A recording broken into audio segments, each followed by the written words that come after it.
প্যানাসোনিকের এই এসিটার কমপ্লেন হচ্ছে ঠান্ডা হচ্ছে না।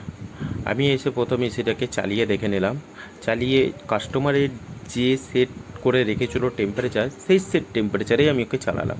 চালানোর পর এখানে আমি আমার মিটার যেটা রয়েছে এনার্জি মিটার অর্থাৎ এক্সটেনশন বোর্ড, সেই বোর্ডের মাধ্যম দিয়ে মেনলি চালাই। চালিয়ে আমি শুধু ওয়াট আর অ্যাম্পিয়ারটাকেই আমি দেখি, কারণ ওয়াট অ্যাম্পিয়ারটাই হচ্ছে আমার কাছে খুব ইম্পর্টেন্ট। কারণ অ্যাম্পিয়ারই আমাকে বলে দেবে এসির আসল রোগটা কী। তো এখানে আমি দেখতে পাচ্ছি 0.1 অ্যাম্পিয়ার খাচ্ছে, অর্থাৎ এটা 3 মিনিট হয়নি, যার জন্য আউটডোর ছাড়েনি। যখনই আউটডোরে কন্ট্যাক্ট নেবে তখনই আমি অ্যাম্পিয়ার দেখে বুঝবো। তো এখানে দেখা যাচ্ছে অ্যাম্পিয়ার 33 অ্যাম্পিয়ার খাচ্ছে, ওয়াট খাচ্ছে 4000-এর উপরে। তো 4000 ওয়াট খাওয়া আর 33 অ্যাম্পিয়ার খাওয়ার মানে হচ্ছে কি, এখানে এক হতে পারে ক্যাপাসিটার খারাপ হয়ে গেছে আউটডোরের, আর দ্বিতীয় হচ্ছে কম্প্রেসার খারাপ হয়েছে। এই দুটোর মধ্যে যে কোনো একটা। তো কনফার্ম করার জন্য আমাকে আউটডোরে গিয়ে আউটডোরের ক্যাপাসিটারটাকে চেক করতে হবে। তো মেনলি এখানে যে অ্যাম্পিয়ার দেখানোর কথা ছিল, সেই অ্যাম্পিয়ারের তুলনায় বেশি খাচ্ছে। তাহলে আমরা ফটাফট আউটডোরে যাই।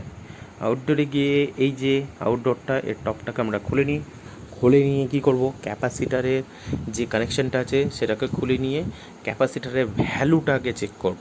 ক্যাপাসিটারের ভ্যালুটা হচ্ছে 45+4, অর্থাৎ আমার কাছেও এই ক্যাপাসিটার সেম ভ্যালুরই আছে, কারণ আমি ক্যাপাসিটার সবসময় ক্যারি করি। আর এই ক্যাপাসিটারটাকে খুলে আমার ক্ল্যাম্প মিটারের মাধ্যমে, অর্থাৎ শুধু ক্ল্যাম্প মিটার নয়, এটাতে আমার এমএফডি পর্যন্ত মাপা যায়। তো এই ক্যাপাসিটারের এমএফডি আমি প্রথম মাপবো। তো এমএফডি মাপতে গেলে আমাকে এমএফডিতে সেট করলাম, সেট করে কমন আর হামের মধ্যে চেক করব। কমন আর হামে আমি রিডিং পাচ্ছি 0, 0, অর্থাৎ এই ক্যাপাসিটারটা একদম খারাপ হয়ে গেছে। এবং কমন প্লাস ফ্যানের মধ্যেও মাপবো যে কত আছে, তার মানে এই ক্যাপাসিটারটা একেবারেই উইক, অর্থাৎ খারাপ হয়ে গেছে, ড্যামেজ হয়ে গেছে। তো নতুন আমার কাছে সেম ভ্যালুরই ক্যাপাসিটার রয়েছে, অর্থাৎ 45+4। 45 অর্থাৎ কিসের, কম্প্রেসার। 4 হচ্ছে কিসের, ফ্যান।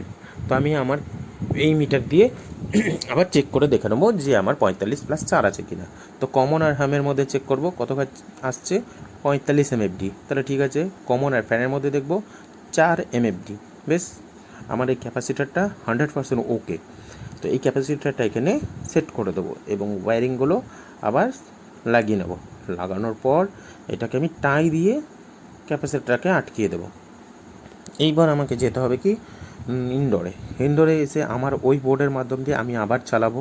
কারণ যেহেতু ক্যাপাসিটার খারাপ ছিল, তাহলে আমি কি বুঝলাম এখানে, যে আমার বোর্ডে যে অ্যাম্পিয়ার দেখাচ্ছিলো সে কিসের জন্য দেখাচ্ছিলো বেশি, কারণ হচ্ছে ক্যাপাসিটারটা খারাপ ছিল। তো এখানে চালালাম, 3 মিনিট পর আউটডোর চালু হলো। এখানে আউটডোর চালুর পরে এর অ্যাম্পিয়ার আমি দেখতে পাচ্ছি 5, 5.5, এই 6 এর মধ্যে অ্যাম্পিয়ারটা থাকবে। কিছু ভোল্টেজ আপ ডাউন হতে পারে। তো যেহেতু স্টেবিলাইজার রয়েছে, তার জন্য এখানে 6 অ্যাম্পিয়ার বা 6.2 এরকম কিছু খাবে।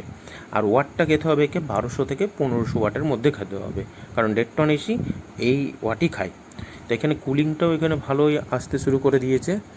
আর আমি হাত দিয়ে দেখে নিলাম যে কুলিংটা কেমন ফেলছে, বেশ ভালোই ফেলছে।